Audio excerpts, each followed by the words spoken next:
Assalamualaikum warahmatullahi wabarakatuh. Saya Korita Zalfa Najla, absen 19.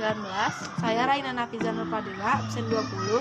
Di sini kami akan mempresentasikan atau menjelaskan tentang proses kodifikasi pada masa Khalifah Umar bin Abdul Aziz. Langsung saja ke videonya. Selamat menyaksikan. Proses kodifikasi hadis pada masa Khalifah Umar bin Abdul Aziz. Latar belakang kodifikasi hadis. Pengumpulan dan penyempurnaan hadis terjadi pada masa pemerintahan Khalifah ke-8 Bani Umayyah, yaitu Umar bin Abdul Aziz, tahun 99 sampai 101 Hijriah. Khalifah Umar menginstruksikan kepada Gubernur Madinah yang memerintah pada waktu itu agar segera mengumumkan pada masyarakat umum tentang gerakan menghimpun dan menyempurnakan hadis. Umar bin Abdul Aziz mengutus beberapa orang, diantaranya yaitu Muhammad bin Syihab Az-Zuhri, Ar-Rabi bin Subai, Sa'id bin Abi Arubah, dan lain-lainnya. Kebijakan tersebut dilakukan oleh Khalifah Umar karena kondisi di lapangan hadis telah diselewengkan dan telah bercampur aduk dengan ucapan-ucapan Israiliyat. Hadis difungsikan untuk menguatkan kedudukan kelompok-kelompok tertentu seperti Bani Umayyah, kelompok Khawarij, dan kelompok Syiah yang saling berebut membuat hadis-hadis untuk menguatkan eksistensi kelompok mereka masing-masing. Adapun faktor pendukung yang melatar belakangi kodifikasi hadis pada masa Umar bin Abdul Aziz adalah Al-Quran itu telah dibukukan dan tersebar luas sehingga tidak dikhawatirkan lagi akan bercampur dengan hadis. Yang kedua itu para perawi hadis itu telah banyak yang meninggal. Jika hadis tidak segera ditulis dan dibukukan, maka lama-kelamaan hadis akan hilang bersama dengan meninggalnya para perawi hadis. Dan yang ketiga adalah daerah kekuasaan Islam semakin luas dan peristiwa-peristiwa umat Islam semakin kompleks, sehingga memerlukan petunjuk dari hadis sebagai sumber agama. Yang keempat adalah pemalsuan hadis semakin merajalela. Jika kejadian tersebut dibiarkan, maka akan mengancam kemurnian dan kelestarian dari hadis. Sejarah kodifikasi hadis. Ada 7 periode sejarah kodifikasi hadis, diantaranya sebagai berikut. Periode pertama adalah periode pada zaman Rasulullah SAW. Pada periode ini dikenal dengan masa turunnya wahyu dan pembentukan masyarakat Islam. Periode kedua dimulai pada zaman Khulafaur Rasyidin. Pada periode ini dikenal dengan masa pembatasan atau pengurangan dalam periwayatan hadis Nabi SAW sebagai bentuk kehati-hatian. Periode ketiga adalah masa penyebaran hadis ke berbagai wilayah. Periode ini berlangsung pada masa sahabat kecil atau muda dan tabi'in atau pada masa dinasti Muawiyah sampai pada akhir abad 1 Hijriah. Periode keempat adalah periode penulisan dan pembukuan hadis secara resmi. Penulisan dan pembukuan hadis ini dimulai setelah adanya perintah resmi dari Khalifah Umar bin Abdul Aziz tahun 717 sampai 720 Masehi.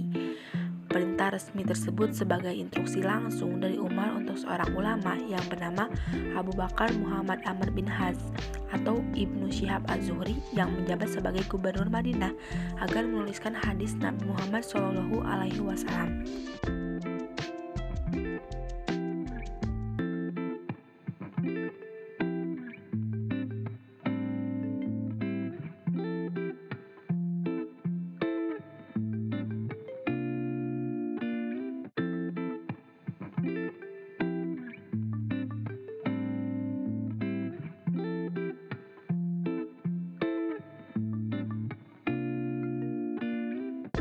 Pada periode keempat ini banyak melahirkan ulama-ulama hadis seperti Ibnu Jurayj, Ibnu Syihab, Al-Ishaq, Imam Malik, Ar-Rabi bin Syihab, Abdurrahman Al-Uzai, Imam Syafi'i, dan Imam Ahmad bin Hanbal.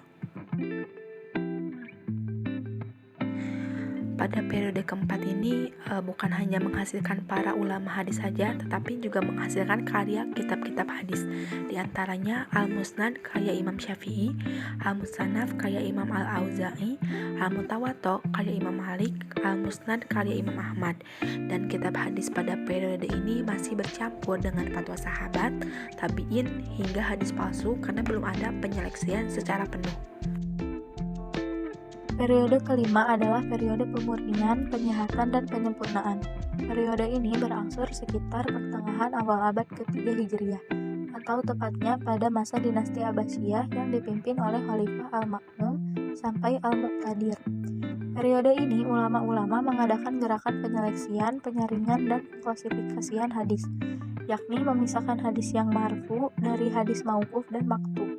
Pada periode ini lahirlah kitab induk hadis, Kitabus Sittah diantaranya 1.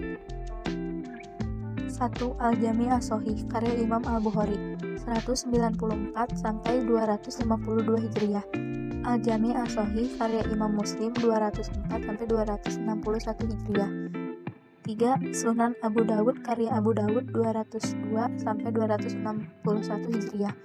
4. Sunan At-Tirmizi karya At-Tirmizi 200 sampai 279 Hijriah. 5. Sunan An-Nasa'i karya An-Nasa'i 215 sampai 302 Hijriah. 6. Sunan Ibnu Majah karya Ibnu Majah 207 sampai 273 Hijriah. Periode ke-6 adalah masa pemeliharaan, penerbitan, penambahan, dan penghimpunan. Periode ini berlangsung 2,5 abad, mulai dari abad ke-4 sampai pertengahan abad ke-7 Hijriah, tepatnya pada saat dinasti Abbasiyah jatuh ke tangan Hulaguhan pada tahun 656 Hijriah.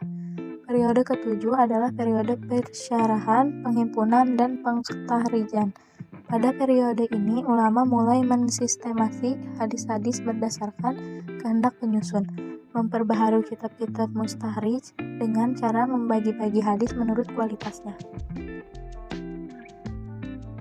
Adapun manfaat dari kodifikasi hadis, yang pertama itu adalah memudahkan pembelajaran, mencegah hilangnya riwayat perjuangan Nabi Shallallahu Alaihi Wasallam.